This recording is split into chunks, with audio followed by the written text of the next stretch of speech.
As a student हमें कितने doubts आते हैं, कंटेंट से रिलेटेड डाउट्स। लॉ में तो सेक्शन नंबर लिखना चाहिए क्या मैम? केस लॉ लिखें क्या? कितना लिखना चाहिए? अरे अभी आपका सिलेबस शुरू ही नहीं होता कि आपको टेंशन हो जाती है। तो मैंने सोचा चलो एक वीडियो बना ही लेते हैं जहाँ पर आपके सारे लॉ से रिलेटेड डाउट्स मैं सॉल्व कर दूँ।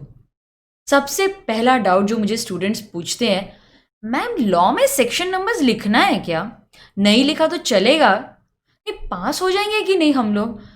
कितने वैरायटी के डाउट्स आते हैं आप लोगों के। माय डियर स्टूडेंट्स, लॉ का पेपर है, सेक्शन नंबर्स तो लिखने ही है ना। आप फाउंडेशन में हो, इंटर में हो या फाइनल में हो, सेक्शन नंबर्स तो बहुत इंपॉर्टेंट है। नहीं लिखा तो देखो फिर वो डिपेंड करता है कि आपके आंसर की क्वालिटी कितनी अच्छी है। कभी कभार चल भी जाता है, कभी कभार लिखना बहुत ज़रूरी हो जाता है। अगर आप सीए फाउंडेशन में हो तो मेरे हिसाब से अगर आपने सेक्शन नंबर्स नहीं भी लिखे तो भी चलेगा। लेकिन अगर आप सीए इंटर में या सीए फाइनल में हो तो फिर आई थिंक सेक्शन नंबर लिखोगे तो that will set your paper apart from the others.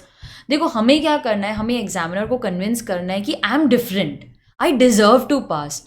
और आप डिफरेंट कैसे रहोगे? जब आप वो चीज़ लिखोगे जो दूसरे ने नहीं लिखी है। And one thing is section numbers. कैसे याद रखें मैम? आप तो बोल रहे हो सेक्शन नंबर्स लिखो, लेकिन याद ही नहीं होते हैं। तो स्टूडेंट्स, मैंने बहुत सारे वीडियोस किए हैं जहां पर मैंने स्टोरी फॉर्मेट में आपको बताया है कि सेक्शन नंबर्स आप कैसे याद रख सकते हो। वो वीडियोस देखो, आपको आइडिया आ जाएगा कि सेक्शन नंबर्स कैसे याद रखते हैं। There are also so many things which are available on the website जहाँ पर आपको पता लग जाएगा कि सेक्शन नंबर स्टोरी फॉर्मेट में कैसे आप याद रख सकते हो। वो वीडियोस देख लो, आपका काम फटाफट हो जाएगा। एक लिस्ट बनाओ, लाइन से सेक्शन नंबर्स लिखो, मार्क कर लो कौन से सेक्शन नंबर्स एग्जाम में इंपॉर्टेंट है, कौन से बहुत ही फ्रीक्वेंटली आते हैं, बस उन्हें याद करके जाओ। एटलीस्ट वो तो कर लो। तो अगर आपको सारे नहीं याद होते, थोड़े बहुत है, उनकी लिस्ट बनाओ। हमेशा लिस्ट बनाओ, ऐसे ही रैंडमली मत पढ़ने बैठो, हाँ ये याद है ये याद नहीं है, रैंडमली कभी मत करना। हमेशा एक लिस्ट बनाओ, लिस्ट को बस पढ़ते रहो and I think you will be sorted. तो आपका ये तो क्वेश्चन मैंने आंसर कर दिया, सेक्शन नंबर्स लिखने हैं क्या? हाँ लिखने हैं। That will make your paper different from others. नहीं भी लिखे तो भी थोड़ा बहुत रिस्क है, लेकिन चल जाएगा। Don't worry about it. Quality is important, section number is second. Okay, वो सेकेंडरी है। Quality of your answer, content is very important. अच्छा, सेकेंड डाउट जो स्टूडेंट्स मुझे पूछते हैं, मैम केस लॉ पूरा एक्सप्लेन करें या सिर्फ नाम लिखें?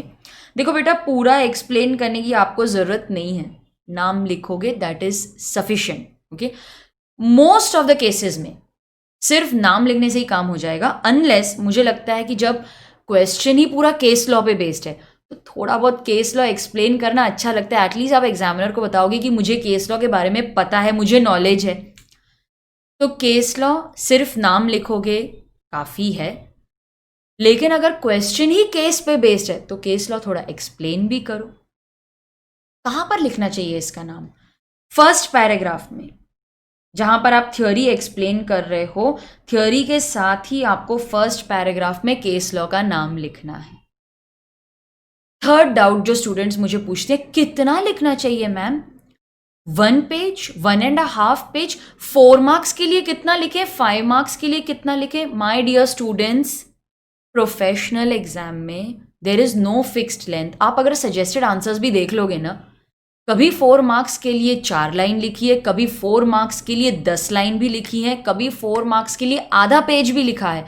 देर इज नो फिक्स्ड लेंथ, क्योंकि लॉ ऐसा ही है ना। सेक्शन में कभी 4 लाइन होती है, सेक्शन में कभी 10 लाइन भी होती है। अब अगर आपको उस सेक्शन का क्वेश्चन आया है तो जितना सेक्शन, जितना बेयर एक्ट में कंटेंट है, आप उतना ही लिखोगे ना। Never create your content. नहीं बस मुझे लिखना है, 10 पेज लिखने हैं, 5 पेज लिखने हैं, 1 पेज लिखना है, बस टाइम नहीं है आपके पास इतना। जितना है उतना ही लिखो।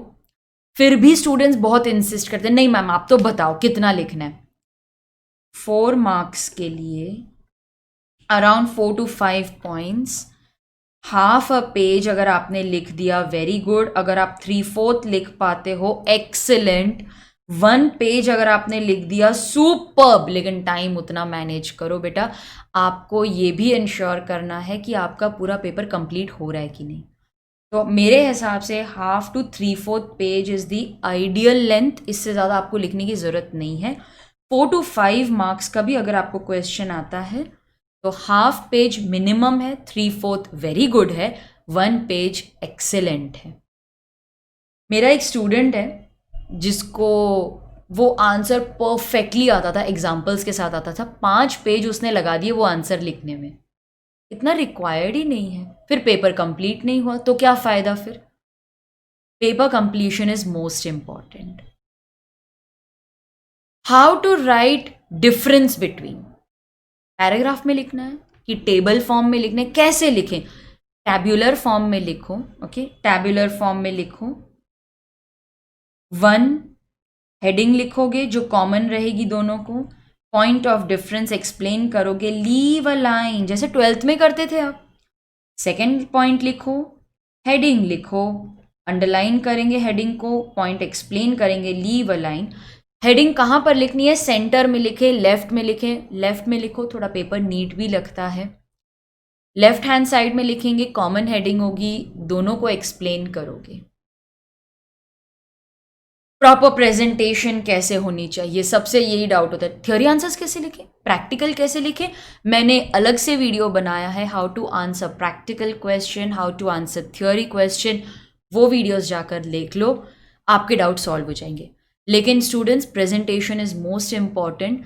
आपका पेपर जितना नीट होगा, जितना सुंदर दिखेगा, एग्जामिनर का उतना कम टाइम में वो चेक होगा। Make the examiner happy. उनके पास इतने सारे पेपर्स होते हैं, आपका पेपर कैसे अलग होगा जब आप नीटली लिखोगे, हैंड राइटिंग अच्छी होगी, लेजिबल होगी।